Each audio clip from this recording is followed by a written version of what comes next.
सभी को नमस्कार। हिंदी के एक नए वीडियो में अभ्यास प्रश्नों के साथ उपस्थित हैं फिर से एक बार।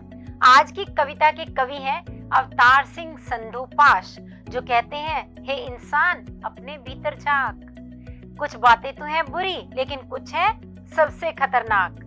तो हम देखते हैं किन बातों को उन्होंने सबसे खतरनाक बताया है।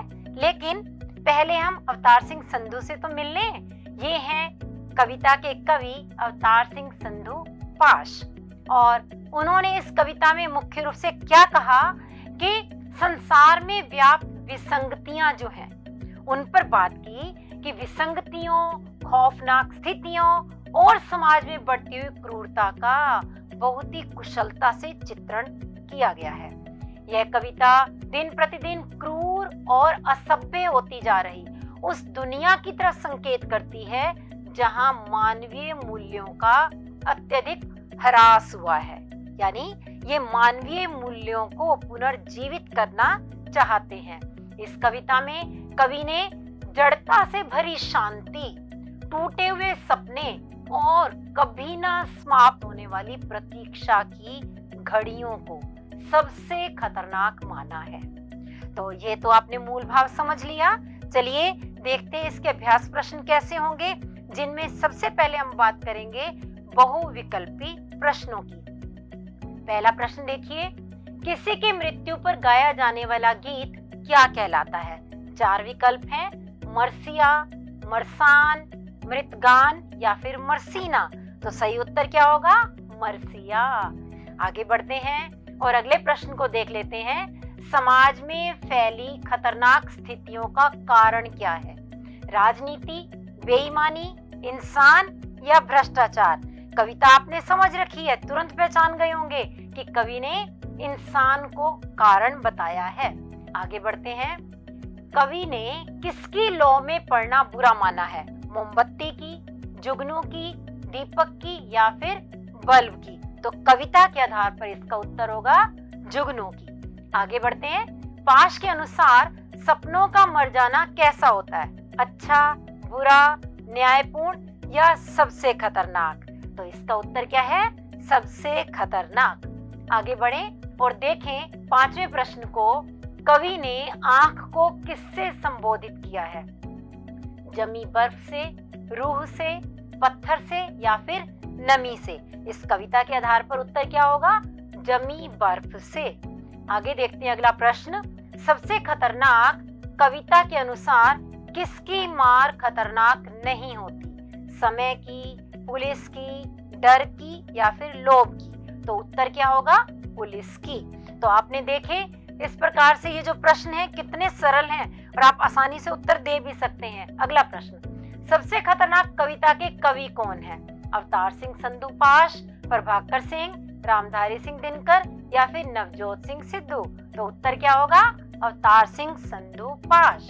अगला प्रश्न, सबसे खतरनाक कविता को लिखने के पीछे कवि का क्या उद्देश्य रहा होगा? समाज की बुराइयों का डर दिखाना, बढ़ते खतरों के प्रकार बताना, अन्याय और कुरीतियों के खिलाफ लड़ने के लिए जागरूक बनाना, खतरों से बचने के उपाय समझाना? तो इसका उत्तर है अन्याय और कुरीतियों के खिलाफ लड़ने के लिए जागरूक बनाना।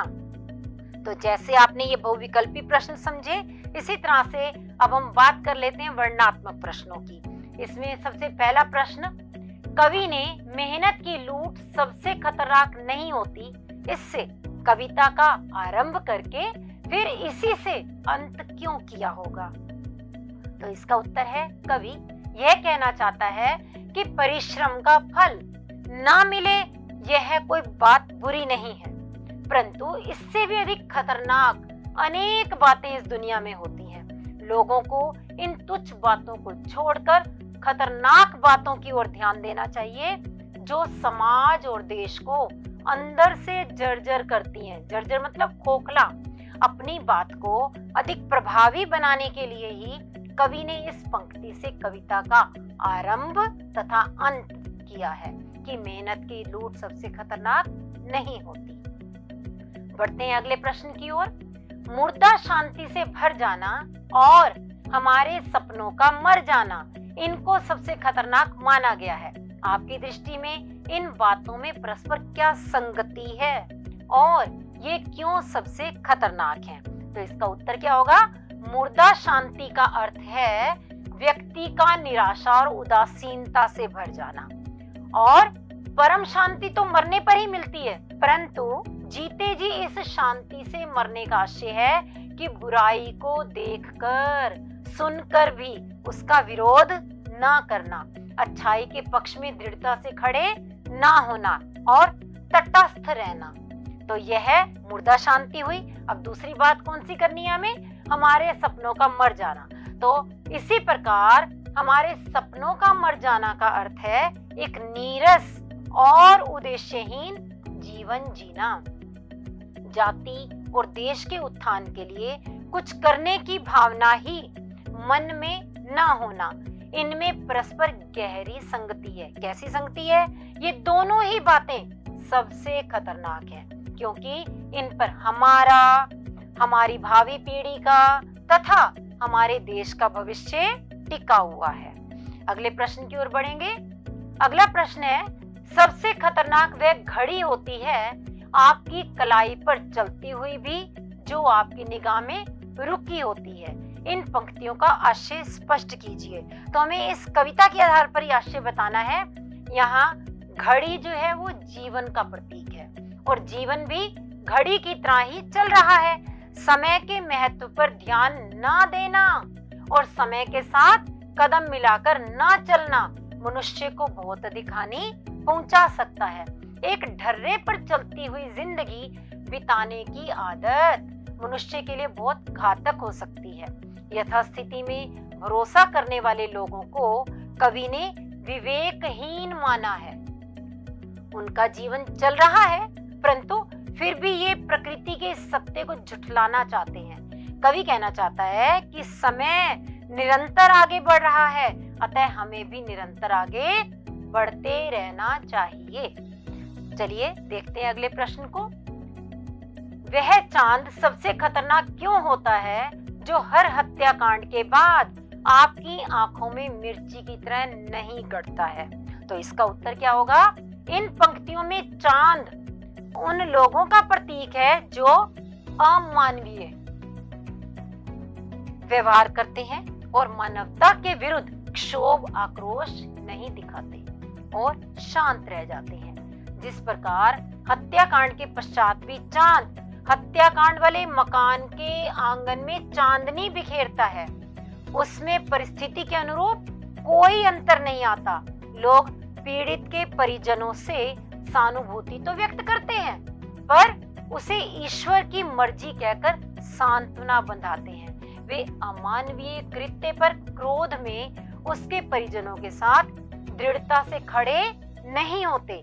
इस तरह की निरर्थक सहानुभूति दिखाने वाले लोगों से सदा सावधान रहने की आवश्यकता है। अगले प्रश्न की ओर हम बढ़ेंगे। कवि पाश ने सबसे खतरनाक गीत किसको कहा है? तो इसका उत्तर होगा, कवि पाश के अनुसार सबसे खतरनाक गीत वह गीत होता है जो किसी की मृत्यु पर मरसिया के रूप में पढ़ा जाता है तथा जो गुंडों की तरह किसी के द्वार पर जाकर अकड़ता है। कवि का आशय यह है कि गीत किसी दुखी के दुख को, करुणा के वातावरण को और अधिक बढ़ाते हैं। जो किसी भयभीत व्यक्ति को और अधिक आतंकित करते हैं, वे सबसे अधिक खतरनाक होते हैं। कवि की दृष्टि में कविता का उद्देश्य लोगों को उत्साहित करना, उनके दुखित निराश मन में आशा और प्रसन्नता का संचार करना है एवं उन्हें जीवन का संबल देना है। उन्हें निराश करना अथवा डराना नहीं है। अगले प्रश्न को देखेंगे।